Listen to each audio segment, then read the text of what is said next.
Hello friends, आपका अपना YouTube channel जय क्लासेस में स्वागत है। आइए फ्रेंड्स, क्लास 10 का गणित स्टार्ट करता हूं, जिसमें चैप्टर है सांख्यिकी। और ये सांख्यिकी एग्जाम के दृष्टिकोण से बहुत इम्पोर्टेंट है, जिसमें लॉन्ग में एक 5 नंबर का प्रश्न पूछा जाता है, जिसमें कुछ ऑब्जेक्टिव भी रहते हैं 2-4 नंबर का। तो सांख्यिकी में सबसे पहला आता है माध्य। माध्य किसे कहते हैं? और माध्य निकालने के लिए सबसे पहले हम आंकड़ों की जानकारी लेंगे। और आंकड़ा 2 प्रकार का होता है, अवर्गीकृत आंकड़ा और वर्गीकृत आंकड़ा। अगर आंकड़ा आपको वर्गीकृत दिया हो, आंकड़ा आपको अगर वर्गीकृत दिया हो, तब माध्य कैसे निकालेंगे?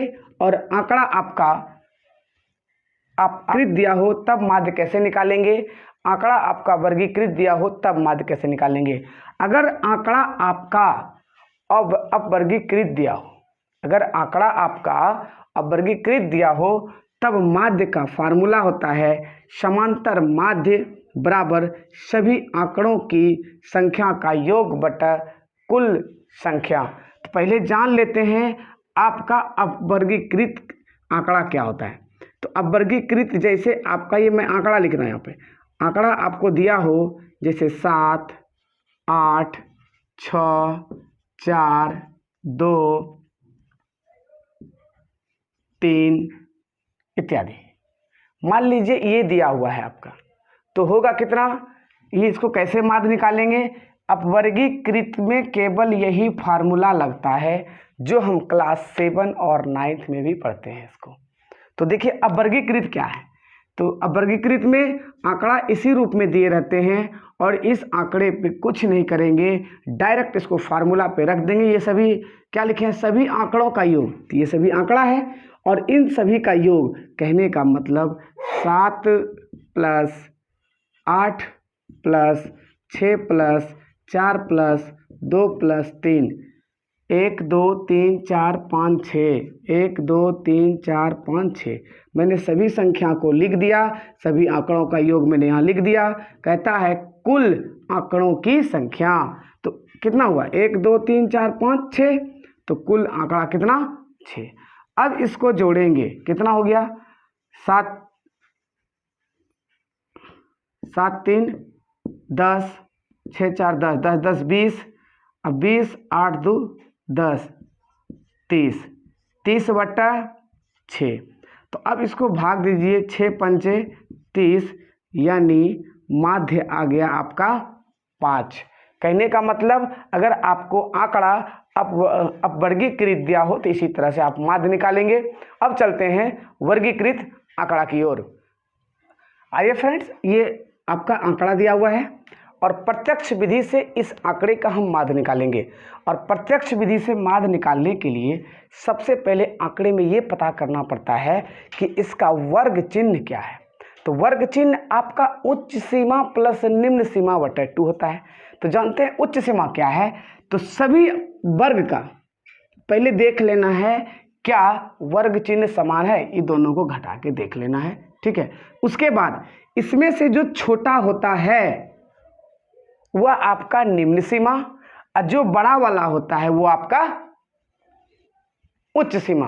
तो कहने का मतलब यहाँ पाइए, अब सबसे पहले इस आंकड़े को इस आधार पे लिख लेते हैं। ये आपका वर्ग अंतराल हो गया, ये आपका ये जो है ये F1 का मान हो गया, यानी बारंबारता हो गया। तो कहने का मतलब इस तरह से डाटा आप पहले सजा लेंगे और इस डाटा में इसका नाम दे दीजिएगा F1, और ये आपका हो गया बारंबारता। और दूसरा इसका नाम दे दीजिएगा X, ये X ही होता है।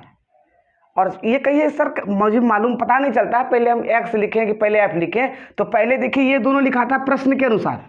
सबसे पहले आप वर्ग अंतराल लिख लेंगे। अब वर्ग अंतराल लिखने के बाद विद्यार्थियों की संख्या को ही हम बारंबारता कहते हैं और इस बारंबारता को हम F1 कहते हैं। ये लिखते हैं हम फार्मूले के आधार पर, क्योंकि आपको माध्य कह रहा है निकालने। तो प्रत्यक्ष विधि से माध्य का फार्मूला यही होता है सिग्मा F1 इंटू X1 बटा सिग्मा F1। और इस सिग्मा का ही मतलब होता है जोड़। ये सिग्मा का मतलब क्या होता है, जोड़। और आइए देखते हैं जो सिग्मा एफ इंटू एक्स, तो सिग्मा क्या है, एफ इंटू एक्स, इसको निकालते जाएंगे। सबसे पहले निकालेंगे हम आपका वर्ग चिन्ह।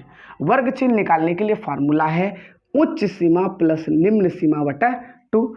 तो उच्च सीमा निम्न सीमा और दोनों को जोड़कर बटा 2। तो आप इसका निकालिए, जोड़ लीजिए 20 10 30 5 35 बटा 2 अर्थात कितना आ गया, 17.5।